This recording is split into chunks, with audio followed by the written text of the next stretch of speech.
School തുറക്കാറായപ്പോഴത്തേക്ക് ഇനിയിപ്പം മൊത്തം തിരക്കാണല്ലോ. Uniform വാങ്ങിച്ചു, ഇന്നിനിപ്പം പുസ്തകം വാങ്ങിക്കാൻ പോകട്ടോ. രാവിലെ പോയി പുസ്തകം വാങ്ങിച്ചുകൊണ്ട് വരാം. അടുത്ത വർഷത്തേക്കുള്ള പരിപാടികളായി, ഇനിയിപ്പം അവധി തീരാറായി. അപ്പോൾ ഇനിയിപ്പം സ്കൂളിൽ പോയി പുസ്തകം വാങ്ങിക്കുന്ന പരിപാടികളൊക്കെ നമുക്ക് കാണാം. അങ്ങനെ നമ്മൾ രാവിലെ തന്നെ സ്കൂളിൽ എത്തല്ലോ. ഞാൻ 10 മണിയാകുമ്പോൾ വന്നു. 9 തൊട്ടാണ് കൊടുക്കുന്നത്.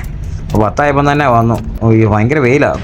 പണ്ട് നേരത്തെ വണ്ടി അങ്ങ് മേളിൽ കൊണ്ടുവരായിരുന്നു. ഇപ്പോൾ ഇവിടെ എന്തൊക്കെയോ പരിപാടികൾ നടക്കുവാണേ, എന്തൊക്കെയോ പണികളൊക്കെ നടക്കുന്നുണ്ട്. അതുകൊണ്ട് താഴെ വണ്ടി കിട്ടിയിട്ടാണ് മേലോട്ട് കയറി പോകുന്നത്. കുറേ നടക്കാനുണ്ട്, മടക്കും കേട്ടോ. കയറ്റമൊക്കെ കയറി ചെല്ലണമല്ലോ. അപ്പോൾ അങ്ങനെ നമ്മൾ സ്കൂളിലെത്തി. സ്കൂളിൻ്റെ അകത്ത് ചെന്ന് പുസ്തകത്തിൻ്റെ കാര്യങ്ങളൊക്കെ നോക്കുവാണ്. അപ്പം പുസ്തകം വാങ്ങിച്ച് വെളിയിൽ ഇറങ്ങിയല്ലോ. ഇതിൻ്റെ ഇടയ്ക്ക് ഗൂഗിൾ പേ ഇല്ലാത്ത ഭാഗങ്ങളുണ്ടായിരുന്നു, ഗൂഗിൾ പേ ഉള്ളതുണ്ടായിരുന്നു. ഇതിൻ്റെ ഇടയ്ക്ക് ATMിലേക്ക് ഓടി പോകേണ്ടൊക്കെ വന്നേ.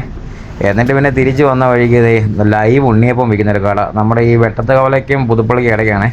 അവിടുന്ന് പിന്നെ ഒരു 10 ഉണ്ണിയപ്പവും വാങ്ങിച്ചു. ചൂട് ഉണ്ണിയപ്പം കേട്ടോ, അടിപൊളി ഉണ്ണിയപ്പമായിരുന്നേ. അത് ഇടയ്ക്ക് ഞാൻ അവിടുന്ന് വാങ്ങിക്കുന്നത്. അത് വാങ്ങിച്ചുകൊണ്ട് വീട്ടിലോട്ട് വന്ന് അന്നേരെ ചൂടൊന്നും നോക്കിയില്ല, അന്നേരെ എടുത്ത് കഴിച്ചോണ്ടിരിക്കുക കേട്ടോ.